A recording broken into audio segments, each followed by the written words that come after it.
વિશ્વ હિન્દુ પરિષદ એ 22 તારીખે થયેલા હુમલાને ફક્ત આતંકવાદી હુમલો નથી કહેતું, પણ જેહાદી આતંકવાદી હુમલો કહે છે.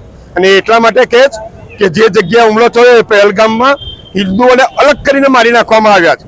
જેને કલમા ના આવડે તેને મારી નાખવામાં આવ્યા છે. જેને સુન્નત ના કરાવી હોય તેમને મારી નાખવામાં આવ્યા છે. એનો અર્થ એ છે કે હવે તમારે જો 90% વસ્તી વિધર્મીઓની હશે ત્યાં જતા પહેલા 10 વખત વિચાર કરવો પડશે. અને જો આ પરિસ્થિતિ કાશ્મીરમાં થઈ, એવી જ પરિસ્થિતિ બંગાળમાં થાય, એવી જ પરિસ્થિતિ અનેક જગ્યાએ થાય, તો એનો અર્થ એ છે કે આ જેહાદી માનસિકતા ધરાવતા આતંકવાદીઓને પનાહ આપનાર, રાખનાર, સંતોષનાર અને એમને પ્રોત્સાહન આપનાર લોકોની સંખ્યા પણ ભારતમાં પાકિસ્તાન પ્રેમીઓ ઘણા બધા છે.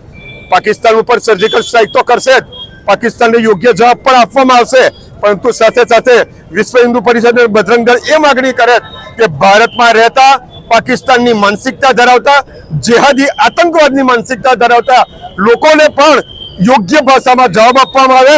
અને જો આ નહીં થાય તો બજરંગ દળ અને વિશ્વ હિન્દુ પરિષદ ગામે ગામે જઈ અને લોકોને જાગૃત કરી અને એનો જવાબ આપવા માટે પ્રોત્સાહિત કરશે.